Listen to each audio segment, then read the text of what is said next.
So I was having a conversation earlier this week about a problem many game masters face. Players pushing the limits or just not accepting the limits on the types of characters they can make.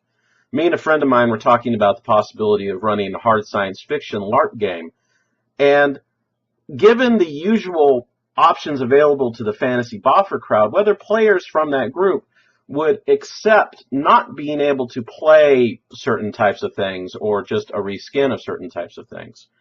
See, we were going to try and go for a kind of Heinlein or Niven style hard sci-fi, and many attempts at making science fiction or other genres in boffer LARPing have amounted to a reskin of the old classes and races D&D style play.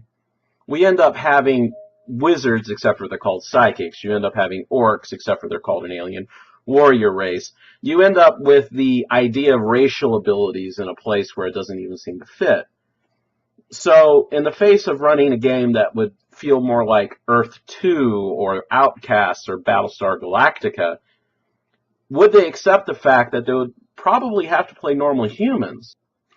In essence, this is based on the observation that many LARPers have a comfort zone which they rarely leave in fantasy gaming, in which they always play a particular race or particular type of character.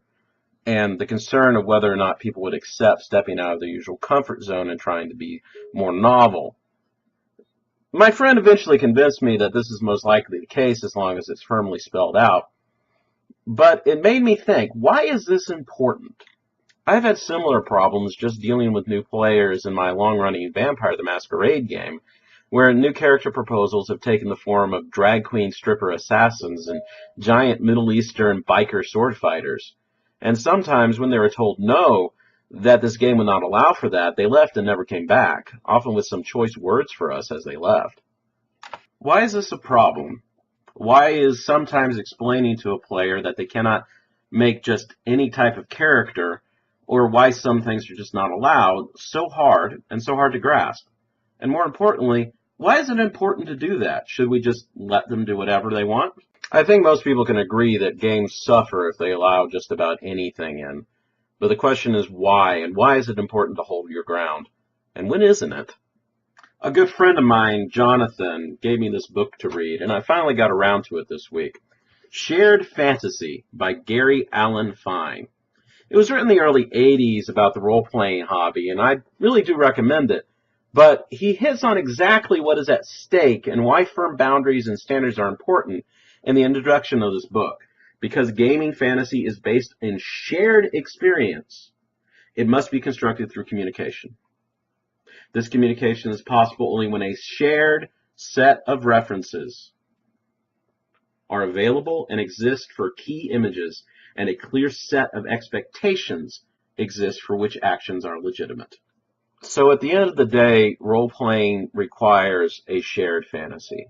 And key to that shared fantasy is shared expectations for the consequences of actions.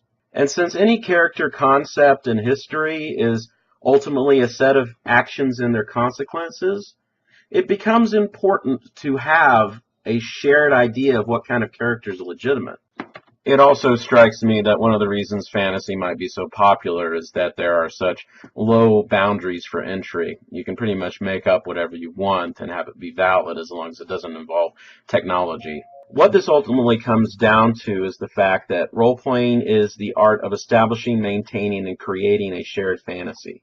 And that is important as both a GM and as a player to respect the idea of that shared fantasy and that you are part of something. When a player insists on playing something despite what has been established as part of the shared fantasy, she is violating that fantasy. But by the same token, if a game master, if she throws out long-established rules without any explanation or without a good story justification in the terms of the game, she's also violating that shared fantasy and hurting things. And people are rightfully going to get pissed off at her. My final thought is this. What this comes down to is that role-playing is always about making decisions in a world other than our own, even if that decision is just how we feel about what has just happened. And we're making that decision with other people. And if the shared fantasy breaks down, if we no longer know how we should react and what is reasonable and unreasonable to expect in our shared world, the game suffers and maybe even dies. So respect the shared space we all create together as players and how you play and create your characters, and as game masters and how you create that world and maintain that world. Respect the fantasies and worlds we share together, and everything will probably turn out really cool.